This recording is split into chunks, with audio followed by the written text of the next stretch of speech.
Welcome to Sai education. Sai education के YouTube channel में आपका स्वागत है। फ्रेंड्स, आज मैंने इस वीडियो में स्टैटिक जीके का इंपॉर्टेंट टॉपिक जिसका नाम है सिख धर्म यानी सिख रिलीजन से रिलेटेड जितने भी फैक्ट बन सकते हैं वो मैं इस वीडियो में लेके आया हूँ। एंड इस टॉपिक से रिलेटेड जितने भी एडिशनल फैक्ट बन सकते हैं एंड जो पीछे एग्जाम में पूछे गए हैं देन पूछे जाएंगे वो भी मैंने इसमें ऐड कर दिए। तो वीडियो को अंत तक देखिएगा जिससे इस वीडियो का फायदा आपको एग्जाम में मिलेगा। एंड एक बात मैं आपको बता दूं कि मैं 2 वीडियो अपलोड करता हूं दिन में। फर्स्ट वीडियो मेरी स्टैटिक जीके से आती है जिसमें मैं किसी भी टॉपिक पे चर्चा करता हूं, जो भी मैं टॉपिक लूं उसके बारे में सभी फैक्ट एक ही वीडियो में बताने की कोशिश करता हूं। एंड सेकंड वीडियो मेरी शाम को आती है करंट अफेयर्स की, जिसमें डेली का current affairs with extra fact के साथ मैं वीडियो अपलोड करता हूं। तो दोनों ये वीडियो आपके लिए इंपॉर्टेंट है। तो चलते हैं वीडियो पे। तो आज का टॉपिक है सिख धर्म यानी सिख रिलीजन। ठीक है, इससे पहले इस सिख धर्म को जानने से पहले आपको 10 गुरुओं के बारे में पता होना चाहिए, जिसकी मैंने ट्रिक भी बनाई है। एंड सीक्वेंस से वैसे याद कर सकते हो तो याद कर लेना, वरना ट्रिक से आप याद कर सकते हो। ठीक है, तो ट्रिक किसकी है? गुरु का अंग अमर है, राय जैसा आज भी, हर GRKTZ। 2-3 बार इस ट्रिक को देखना पड़ेगा फिर ये ट्रिक याद होगी।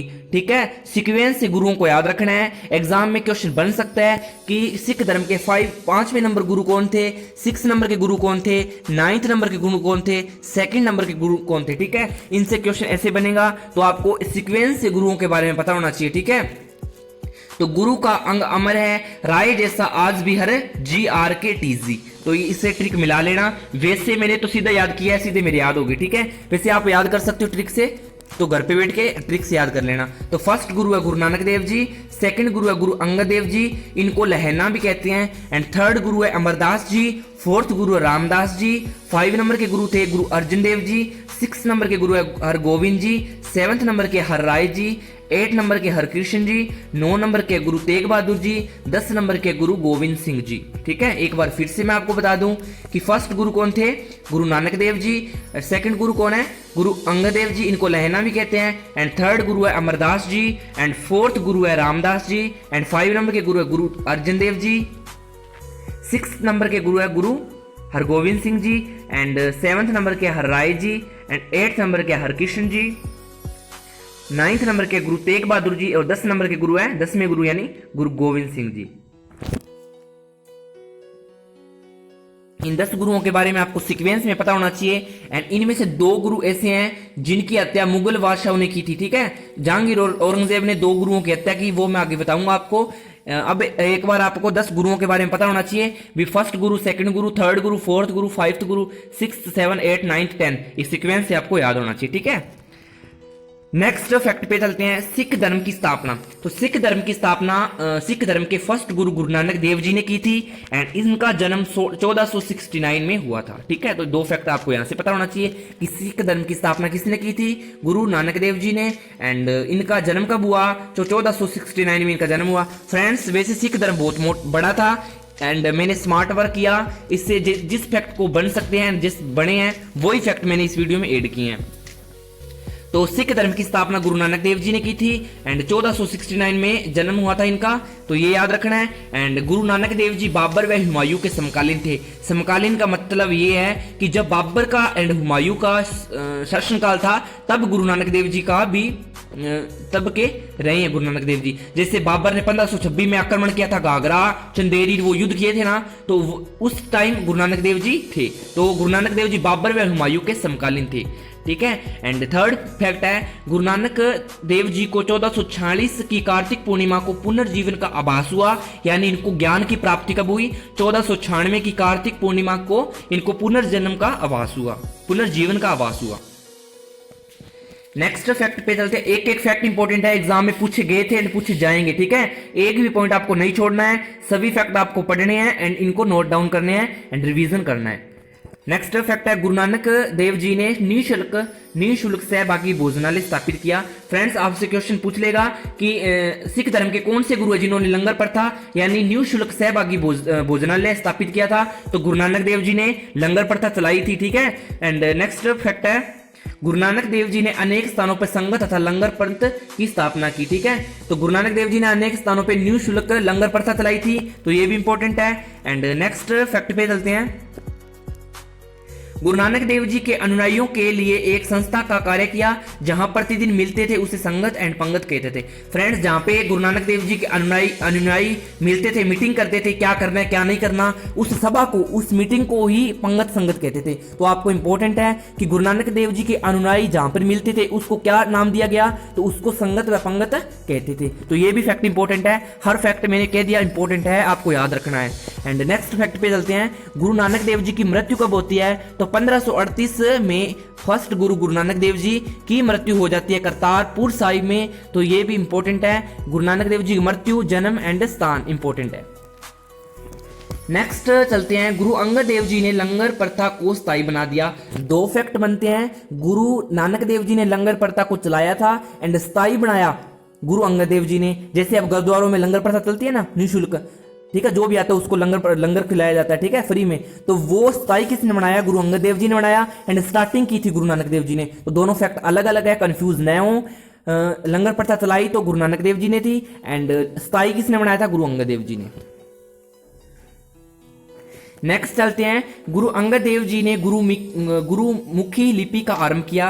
जैसे हिंदी की लिपि देवनागरी है, उसी प्रकार गुरु अंगद देव जी ने पंजाबी गुरुमुखी लिपि को आरंभ किया था। तो एग्जाम में क्वेश्चन बन सकता है कि पंजाबी की लिपि कौन सी है, गुरुमुखी लिपि है। एंड इसकी स्टार्टिंग किसने की थी, इसका आरंभ किसने किया गुरुमुखी लिपि का, तो गुरु नानक देव जी ने इसका आरंभ किया था। नेक्स्ट फैक्ट पे चलते हैं। गुरु अमरदास जी, first Guru Nanak Dev ji, second Guru Angad Dev ji, third गुरु अमरदास जी। तो अमरदास जी ने हिंदुओं से पृथक होने वाले कई कार्य किए। फ्रेंड्स, इन्होंने हिंदुओं से पृथक होने वाले कई कार्य किए थे। गुरु अमरदास जी ने हिंदुओं से अलग विवाह पद्धति का आरंभ किया, जिसे लवन कहते हैं। फ्रेंड्स, हिंदुओं में क्या होता है, किसी का शादी होती है तो फेरे लिए जाते हैं, 7 फेरे लिए जाते हैं, ठीक है। एंड इसमें सिख धर्म में क्या होता है, गुरुद्वारे में लावा ली जाती है, ठीक है, लावा ली जाती है। तो इस प्रथा को किसने चलाया, गुरु अमरदास जी ने चलाया। तो इन्होंने हिंदुओं से पृथक होने वाले कई कार्य किए, जैसे लावा जैसी प्रथा चलाई है इन्होंने। फ्रेंड्स, इनकी पीढ़ी दर पीढ़ी गुरु बनते गए। आगे अमरदास जी की पुत्री के जो पति थे, यानी इनके दामाद थे, वो आगे चौथे गुरु का रूप लेंगे, ठीक है। इसी प्रकार इनकी पीढ़ी दर पीढ़ी गुरु बनते गए।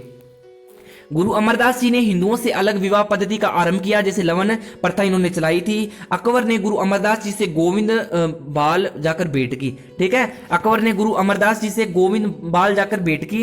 अकबर ने गुरु अमरदास जी की पुत्री बीबी भानी, ठीक है। तो इनकी पुत्री थी, गुरु अमरदास जी तीसरे गुरु थे, इनकी पुत्री थी बीबी भानी को कई गांव दान में दिए थे अकबर ने, ठीक है। मुगल बादशाह था अकबर, इसने गुरु अमरदास जी की बेटी थी बीबी भानी, उसको कई गांव दान में दिए थे। अमरदास ने 22 गद्दी और एक महंत की नियुक्ति की, ठीक है। तो 22 गद्दी और एक महंत की नियुक्ति किसने की, तीसरे गुरु अमरदास जी ने। एंड मैंने आपको कहा था कि इनके पीढ़ी दर पीढ़ी गुरु बनेंगे। 3 गुरु तो बन गए एंड चौथा गुरु बीबी भानी का पति बनेगा, ठीक है। तो बीबी भानी के पति कौन थे, रामदास जी। तो इन्होंने चौथे गुरु के रूप में नियुक्त हुए, ठीक है। तो बीबी भानी के पति रामदास जी सिखों के चौथे गुरु हुए, ठीक है। एंड अब आगे इनके बेटे, फिर आगे 10 गुरु तक ऐसे चलेगा। अब इन तीसरे गुरु से इनकी पीढ़ी स्टार्ट हुई है। तो तीसरे गुरु अमरदास जी की पुत्री कौन थी, बीबी भानी। इसको अकबर ने कई जो स्थान जैसे प्लाट यानी किले दान में दिए थे। एंड बीबी भानी के पति रामदास जी चौथे गुरु बने थे, ठीक है, सिख धर्म के। तो रामदास जी चौथे गुरु है, बीबी भानी के पति हैं एंड अमरदास जी के दामाद है। नेक्स्ट चलते हैं। अकबर ने बीबी भानी को 500 बीघा भूमि दी थी, ठीक है। अकबर ने बीबी भानी को, अमरदास जी की पुत्री बीबी भानी को 500 बीघा भूमि दी। इसी जमीन पर अमृतसर नामक जिला बसाया गया। जो अमृतसर बसाया गया है ना जिला, वो अकबर ने दिया था बीबी भानी को, अमरदास जी की पुत्री को दिया था 500 किला जमीन। वहां पे वो अमृतसर गोल्डन टेम्पल जिसको कहते हैं वो बना हुआ है, ठीक है। तो ये अच्छा क्वेश्चन है। ये क्वेश्चन बन सकता है कि अमृतसर जो प्रेजेंट में अमृतसर है वो किसकी दी हुई भूमि है, तो अकबर की दी हुई भूमि है। अमरदास जी की पुत्री बीबी भानी को इन्होंने भेंट की थी। एंड गुरु रामदास यानी बीबी भानी के पति गुरु रामदास ने अपने तीसरे पुत्र अर्जुन को, 5वें गुरु होंगे ये इनके तीसरे पुत्र, ठीक है। तो गुरु रामदास जी ने अपने तीसरे पुत्र अर्जुन देव जी को गुरु का पद सौंपा। तो 5वें गुरु कौन हुए, Arjun Dev ji. And next point पे चलते हैं। गुरु अर्जन ने सिखों के धार्मिक ग्रंथ आदि ग्रंथ की रचना की। तो गुरु अर्जन देव जी ने किसकी रचना की? धार्मिक ग्रंथ आदि ग्रंथ की रचना की थी। ये भी इंपॉर्टेंट है, सभी फैक्ट इंपॉर्टेंट है, ठीक है। नेक्स्ट फैक्ट पे चलते हैं। आदि ग्रंथ में गुरु नानक की प्रेरणा देने वाली प्रार्थना और गीत संकलित है। गुरु ग्रंथ साहिब ही आदि ग्रंथ कहलाया। फ्रेंड्स, 10 गुरु होने के बाद में गुरु गोविंद सिंह जी ने कह दिया कि अब आगे गुरु नहीं बनेगा, गुरु ग्रंथ साहिब ही गुरु का कार्य करेगा। तो 10 गुरुओं के बाद कोई भी गुरु पद पे नहीं आया एंड गुरु ग्रंथ साहिब ही गुरु का कार्य कर रहा है। एंड आदि ग्रंथ में गुरु नानक की प्रेरणा देने वाली प्रार्थना और गीत संकलित गुरु ग्रंथ साहिब जी आदि ग्रंथ कहलाया, ठीक है। आगे 10वें गुरु के बाद में गुरु ग्रंथ साहिब ही आदि ग्रंथ कहलाया। एंड नेक्स्ट फैक्ट है, गुरु ग्रंथ साहिब में कबीरदास व नामदेव और रैदास की रचना मिलती है। वीवीआई क्वेश्चन इंपॉर्टेंट है, क्वेश्चन एग्जाम में बहुत बार पूछा गया है कि गुरु ग्रंथ साहिब में किस किस की रचना मिलती है? तो कबीरदास, नामदेव एंड रैदास की रचना गुरु ग्रंथ साहिब में मिलती है। नेक्स्ट फैक्ट पे चलते हैं। गुरु अर्जन देव ने अमृतसर जलाशय के मध्य हरमंदिर साहब का निर्माण कराया। ये भी इंपॉर्टेंट है। तो आपसे क्वेश्चन पूछ लेगा कि अमृतसर में जो जलाशय उसका निर्माण किसने करवाया था? जिसका नाम है हरमंदिर साहब, उसका निर्माण करवाया 5वें गुरु गुरु अर्जन देव जी ने, ठीक है, जो कि रामदास के तीसरे पुत्र थे गुरु अर्जन देव जी। इन्होंने अमृतसर जलाशय के मध्य हरमंदिर साहब का निर्माण करवाया था। एंड नेक्स्ट फैक्ट पे चलते हैं। राजकुमार खुसरो की सहायता करने के लिए जहांगीर ने 1606 में गुरु अर्जन देव को मरवा दिया, ठीक है। फ्रेंड्स, राजकुमार खुसरो की जो सहायता की थी गुरु अर्जन देव जी ने, इसीलिए जहांगीर ने अर्जुन देव जी को मरवा दिया। तो आपको एग्जाम में पूछ लेगा कि ऐसे कौन से गुरु 2 हैं जिनकी हत्याएं करवाई गई थी? तो फर्स्ट है जहांगीर, सेकंड मैं बताऊंगा आपको। तो जहांगीर की हत्या किसने करवाई थी? गुरु अर्जन देव जी की हत्या किसने करवाई थी? तो जहांगीर ने करवाई थी, क्योंकि राजकुमार अमीर खुसरो की इन्होंने सहायता की थी गुरु अर्जन देव जी ने, इसीलिए जहांगीर ने इनको 1606 में मरवा दिया। नेक्स्ट फैक्ट पे चलते हैं। सिखों के 6वें गुरु गुरु हरगोविंद हुए। इन्होंने सिखों को संगठन का रूप दिया और अकाल तख्त परिसर के सिंहासन का निर्माण करवाया। तो अकाल तख्त परिसर के सिंहासन का निर्माण किसने करवाया? 6ठे गुरु गुरु हरगोविंद सिंह, जो कि गुरु अर्जन देव जी के पुत्र थे। फ्रेंड्स, हरगोविंद सिंह जी 2 तलवार बांधकर गद्दी पर बैठते थे। इंपॉर्टेंट क्वेश्चन बन जाता है कि ऐसे कौन से गुरु थे 10 गुरुओं में से जो अपने पास 2 तलवारें रखते थे, 2 तलवारें बांधकर गद्दी पर बैठते थे? तो इंपॉर्टेंट बन जाता है हरगोविंद सिंह जी 2 तलवारों का यूज करते थे गद्दी पर बैठते थे जब, ठीक है। एंड नेक्स्ट फैक्ट पे चलते हैं। गुरु गोविंद सिंह ने अमृतसर की किलेबंदी की। सिखों के साथ में गुरु गुरु हरराय थे। इन्होंने दारा सिखों को मिलने आने का आशीर्वाद दिया, ठीक है। तो गुरु गोविंद सिंह ने अमृतसर की किलेबंदी की थी। तो अमृतसर की किलेबंदी किसने करवाई है? गुरु गोविंद सिंह ने। एंड सिखों के साथ में गुरु कौन थे? गुरु गोविंद सिंह के बाद गुरु हरराय सिंह जी। इन्होंने दारा सिखों को मिलने का आशीर्वाद दिया था और दारा सिखों मिलने भी आया था, ठीक है। नेक्स्ट फैक्ट पे चलते हैं। सिखों के 8वें गुरु गुरु हरकिशन जी हुए, जिनकी मृत्यु चेचक की बीमारी के कारण हुई। फ्रेंड्स, एक क्वेश्चन बन जाएगा कि ऐसे कौन से गुरु है जिनकी डेथ हुई थी चेचक के कारण, यानी छोटी माता के कारण इनकी डेथ हुई थी। तो सिखों के 8वें गुरु गुरु हरकिशन जी की मृत्यु चेचक के कारण हुई थी। नेक्स्ट क्वेश्चन है, नेक्स्ट फैक्ट है, गुरु हरकिशन ने औरंगजेब को गुरुपद के बारे में समझाया था। एंड गुरुपद के बारे में औरंगजेब को समझाया, बट ये समझा नहीं था गुरु हरकिशन की वाणी को। एंड गुरु हरकिशन ने औरंगजेब को गुरुपद के बारे में समझाया। एंड सिखों के 9वें गुरु गुरु तेग बहादुर जी हुए। गुरु हरकिशन जी 8वें गुरु थे एंड सिखों के 9वें गुरु कौन थे? गुरु तेग बहादुर जी हुए। इस्लाम स्वीकार न करने के कारण औरंगजेब ने शीशगंज में गुरुद्वारा के निकट तेग बहादुर जी को मरवा दिया। तो 9वें गुरु तेग बहादुर जी को इस्लाम धर्म स्वीकार करने के लिए कहा था औरंगजेब ने। एंड तेग बहादुर जी ने इनका कहना नहीं माना, इसीलिए इनको मरवा दिया। कहां पे? शीशगंज के में गुरुद्वारा के निकट इनको मरवा दिया। तो ये क्वेश्चन इंपॉर्टेंट है। 2 मुगल बादशाह जहांगीर व औरंगजेब ने 2 गुरुओं को मरवाया था। फर्स्ट था अर्जन देव जी एंड सेकंड थे तेग बहादुर जी, ठीक है। तो तेग बहादुर जी को किसने मरवाया? औरंगजेब ने। औरंगजेब ने किस लिए मरवाया? क्योंकि इन्होंने कहा था कि तेग बहादुर जी को कि इस्लाम धर्म को कबूल कर, बट तेग बहादुर जी ने अपने दम पे इनका जवाब दे दिया, इनका इस्लाम धर्म कबूल नहीं किया। इसीलिए औरंगजेब ने गुस्से में आकर गुरुद्वारा के निकट शीशगंज में इनकी डेथ करवा दी, ठीक है। नेक्स्ट फैक्ट पे चलते हैं। सिखों के 10वें गुरु गुरु गोविंद सिंह जी हुए। 10वें गुरु गुरु गोविंद सिंह जी थे एंड गुरु गोविंद सिंह का जन्म पटना में हुआ था। फ्रेंड्स जिस गुरु का जन्म इंपॉर्टेंट है वो मैंने मेंशन कर दिया, तो आपको घबराने की जरूरत नहीं है। जितने फैक्ट मैंने इसमें ऐड किए हैं वो सिख धर्म से सफिशिएंट है, एग्जाम में उतना ही पूछा जाएगा, ठीक है। गुरु गोविंद सिंह का जन्म पटना में हुआ। गुरु गोविंद सिंह ने अपने आप को सच्चा पातशाह कहा था। तो किसने पातशाह का अपने आपको सच्चा पातशाह? गुरु गोविंद सिंह ने। एंड गुरु गोविंद सिंह ने सिखों के लिए 5 कंकार अनिवार्य किए। फ्रेंड्स, कोई भी सिख धर्म का अनुयायी यदि अमर शक्त है, ठीक है, अमर शक्त है, यदि अमर शक्त है तो उसको 5 कार्य करने पड़ते हैं। एक तो केश बड़े बड़े करने पड़ते हैं, केश नहीं काटेगा, कंगा अपने रखेगा पास में, कृपाण रखेगा, कच्छा एंड कड़ा पहनेगा, ठीक है। तो ये सभी 5 जो कंकार थे वो किसने स्टार्टिंग की थी? गुरु गोविंद सिंह ने। एंड केश, कंगा, कृपाण, कच्छा, कड़ा, ये 5 इंपॉर्टेंट है, एग्जाम में पूछ लेगा। 3 ये दे देगा, 1 और दे देगा। भी गुरु गोविंद सिंह ने जो 5 कंकार चलाए थे उनमें से एक कौन सा नहीं है? तो केश, कंगा, कृपाण, कच्छा, कड़ा, ये 5 है। इनसे अलावा जो भी ऑप्शन में देगा वो टिकअप करना है आपको। एंड इन्होंने क्या स्टार्टिंग किया था? भी कोई भी सिख धर्म का व्यक्ति है उसके पीछे, नाम के पीछे सिंह शब्द का यूज होगा। तो गुरु गोविंद सिंह ने 2 कार्य किए। एक तो कंकार, 5 कंकार दिए थे सिख धर्म के अनुयायियों को। एक अपने नाम के पीछे सिंह लगाने की उपाधि दी थी।